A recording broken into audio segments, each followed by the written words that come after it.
Hey, this is GatorX, and I've been a little ill this week. You can probably still hear it, but let's go ahead and use today as sort of a catch-up day for a lot of the news that we've been missing throughout the week, because some of it has been weird, interesting. I don't know if I'd call some of it spicy, but let's go ahead and check it out. So first off, let me address the t-shirt thing. Now, we talked about this earlier this week because it was a cool thing. Oh yeah, it confirms character customization, which was kind of obviously going to be in the game, but it was, some cool that they were going to be implementing this shirt into the game. Now, this was a contest done through Uniqlo, and it was for a design, a Pokemon t-shirt design, and the winner would get, $10,000. They'd have their shirt sold at Uniqlo, and they'd have it implemented into the game.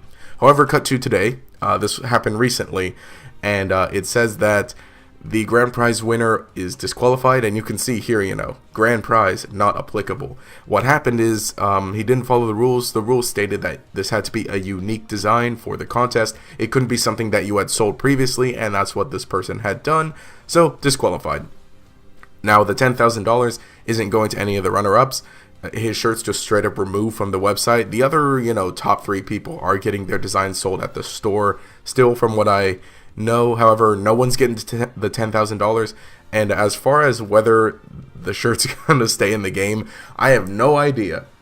Who knows if Game Freak still has the rights or whatever to keep it in the game, but it's a weird situation. But basically, it comes down to someone didn't follow the rules for the contest and ruined it for everyone. Too bad, so sad.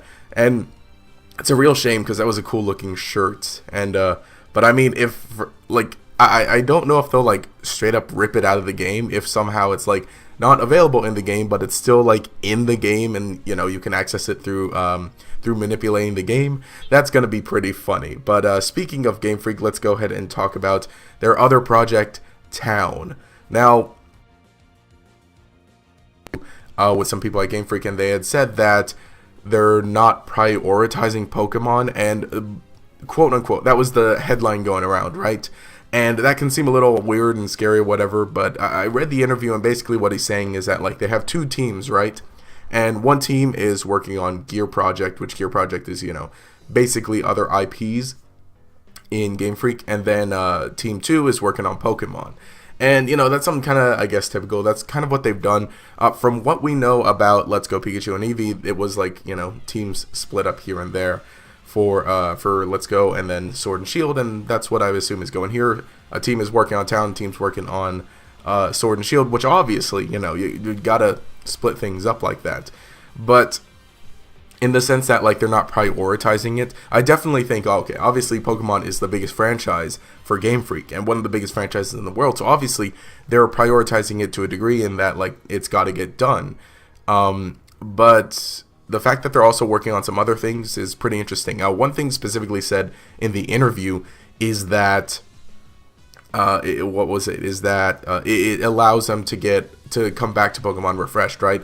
The person specifically working on Pokemon, he said, for a while he worked on Giga Wrecker, which is another Game Freak game, as director, and it allowed him to get a different perspective on games as a director rather than just a programmer. And so now when he comes back to the Pokemon team to work on Pokemon stuff, he has that different look, and I guess that makes sense. So also some news stuff today. We got some new screenshots of Town, this one and this one here. So I mean, we can break them down because they're Game Freak, and it has relevance to Pokemon in a way, because that's the whole thing that he said. There are going to be people at Game Freak working on Town, and they're going to get to experience something different, because for the most part, Game Freak does make other games, but it kind of feels like we only know them for Pokemon. But if Game Freak has the chance, if people at Game Freak get the chance to work on other things and try different things out and then come back to Pokemon with those ideas, in the sense of learning what works, what doesn't work, or something new that we could try out, that's pretty neat. And with Town specifically, Town is an RPG like Pokemon. Pokemon is, kind of not a different type of RPG, but it's not your traditional RPG, and it seems like Town is a little more traditional. So let's take a look at these screenshots. They're pretty interesting. We've got this main character here in the middle.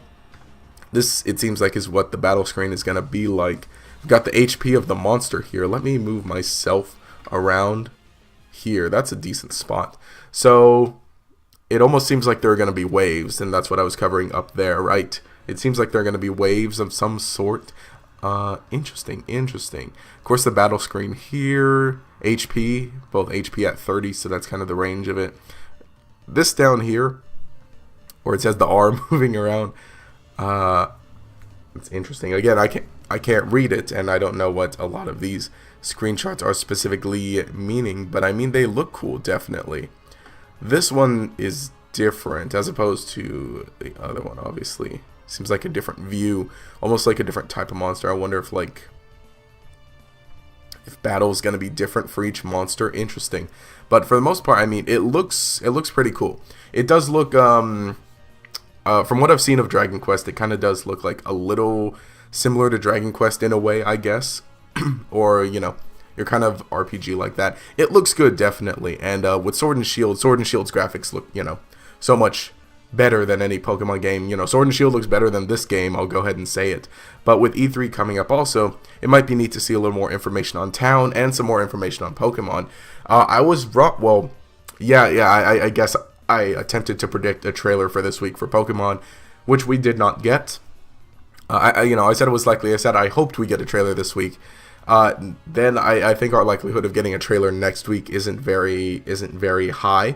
I think at this point it's E3 or bust, basically. We're going to get more info at E3. Although, I mean, it is odd because there's going to be a direct, right, during E3. And Pokemon trailers don't tend to debut during directs. So, I don't know. I mean, at E3, they're probably going to have, like, more, better look at, you know, Sword and Shield. That's what I had expected, right? I had expected some sort of trailer to come out before E3, you know, release it on Game Freak's own time, basically, and then during E3 we get a better look at Pokemon, maybe some gameplay, who knows, but that would be pretty neat. Point is, this is all looking pretty cool and interesting for Game Freak going forward. Yeah, that's basically it for the news recap, as I'm not feeling very well, as you could probably tell. But anyway, let me know what you think about everything, the whole t-shirt debacle, Game Freak's prioritization, their town coming up, and what's coming up for Sword and Shield in the future.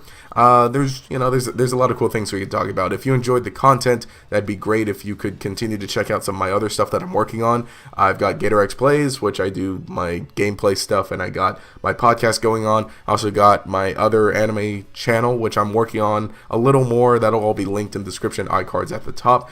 Your guys' support means so much, and as I continue to rework a lot of that stuff, it's all real cool. But anyway, I gotta get out of here because I gotta continue grinding in real life. But anyway, if you enjoyed the content, remember to leave a like, subscribe, show your support. You can enable notifications by clicking the bell icon next to the subscribe button.